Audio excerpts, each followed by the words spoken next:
সংসারটাকে না সুন্দর করে চালানোর দায়িত্ব শুধু একটা মেয়ে লোকের ওপরেই হয়।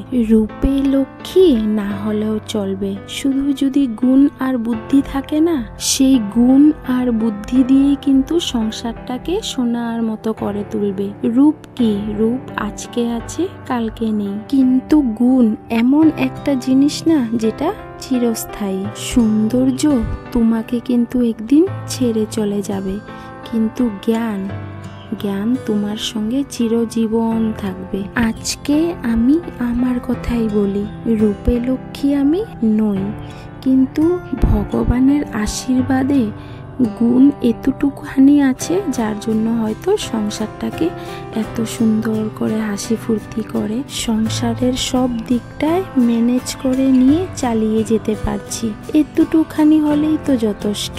আর কি চাই বলো তো? সংসার করতে গেলে মনে হয় এতটুকুখানি যথেষ্ট, এর বেশি মনে হয় না আর কিছুর দরকার আছে। এই পৃথিবীটা গোল তো, অনেক ধরনের মানুষ দেখা যায়। কিছু কিছু মানুষ আছে না, নিজের সৌন্দর্য আর টাকা পয়সা নিয়ে অনেক অহংকার করে, কিন্তু তারা সেটা ভুলে যায় যে ফুলের সৌরভ আর মানুষের গৌরব যে বেশি দিন টিকে না।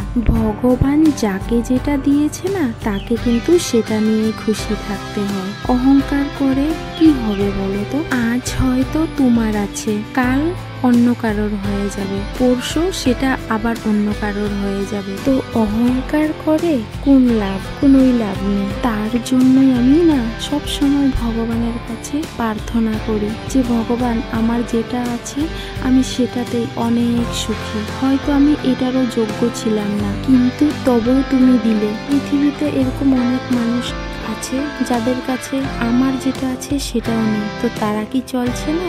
এই সংসারটা নিয়ে সুন্দর করে চলছে, মানিয়ে চলছে, তাই না? তো আমি কেন সুন্দর করে চালাতে পারবো না আমার এই ছোট্ট সংসারটাকে বলো তো? অবশ্যই পারবো। তো যাই হোক, রাধে রাধে আমার মিষ্টি বন্ধুরা, কেমন আছো তোমরা সবাই? আশা করি তোমরা সবাই ভীষণ ভালো আছো, আমিও খুব ভালো আছি গো। আজকের এই দিনটা ছিল রবিবার দিন, সকাল 6টার থেকে ব্লগটা স্টার্ট করলাম। স্বামী সন্তান কিন্তু আমার আজকে ভীষণ খুশি। কেন বলো তো?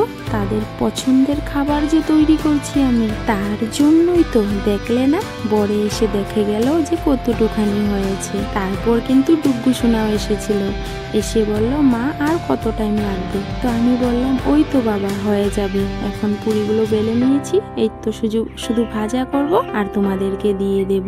এমনিতে কিন্তু আমাদের ঘরে এইসব খাওয়ার একদম কমই হয়। একটা কথা কি বলো তো, সব সময় যদি খরচের কথাই চিন্তা করি যে অনেকটা খরচ হয়ে যায়, তেল মশলা বেশি লাগে, তাহলেও চলবে না। আর সব সময় যদি এইভাবে খাওয়া দাওয়া করি তাইলেও চলবে না, কারণ আমরা তো মধ্যবিত্তদের সমস্ত কিছু কিন্তু বুঝে শুনে চলতে হয়। বেশি খরচ করলে পরে গিয়ে কষ্ট করতে হয়, তার জন্য সবসময় বুঝাপড়া করেই আমি যে কোনো কাজ করি। তো আজ কিন্তু বেশ কয়েক মাস হয়ে গেছে, হয়তো 2 মাসের মতো হয়ে গেছে, একটু ভালো কিছু বানাই না। তো ওই যে আজকে আবদার ছিল বরের আর সন্তানের, তো আজকে দিনটা ছিল রবিবার, তাই ভাবলাম যে না আজকে একটু বানিয়ে নিই।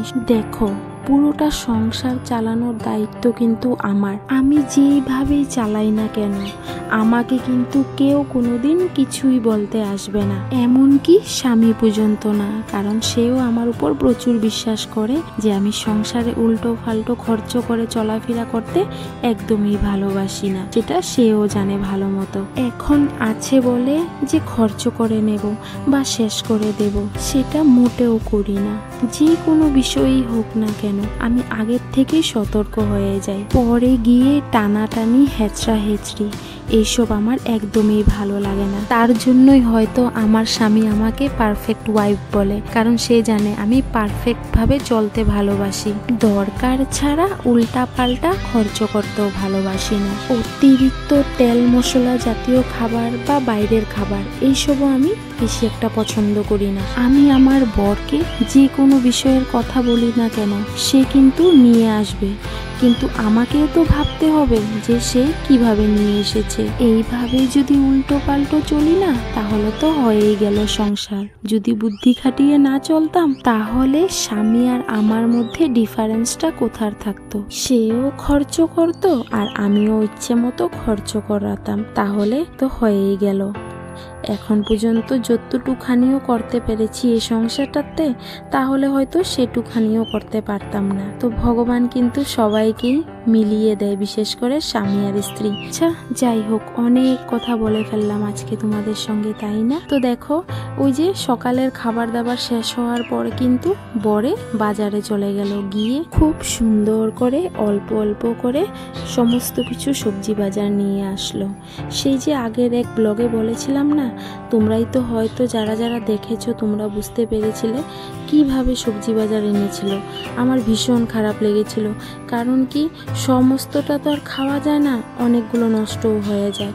আর নষ্ট হয়ে জিনিসগুলো যখন ফেলে দেই না, তখনই কিন্তু বুকটায় অনেকটাই বাজে যে এত কষ্টের ইনকামের টাকা দিয়ে আনা জিনিসগুলো আজকে আমাকে এইভাবে ফেলতে হচ্ছে।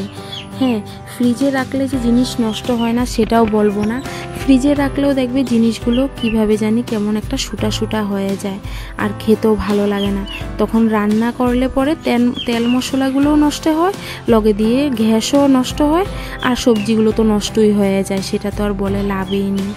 তো যাই হোক, ওই যে সবজি বাজার নিয়ে আসলো, তারপরে দিয়ে এগুলো সব কয়টাকে সুন্দর করে প্লাস্টিক একটা একটাতে রেখে এখন ফ্রিজের মধ্যে সুন্দর করে ঢুকিয়ে দিলাম। আর ওই যে সকালবেলার খাওয়া দাওয়া হয়েছে, আর ওই যে দেখো কত বাসন বেরিয়েছে, এখন বাসনগুলো নিয়ে বসবো।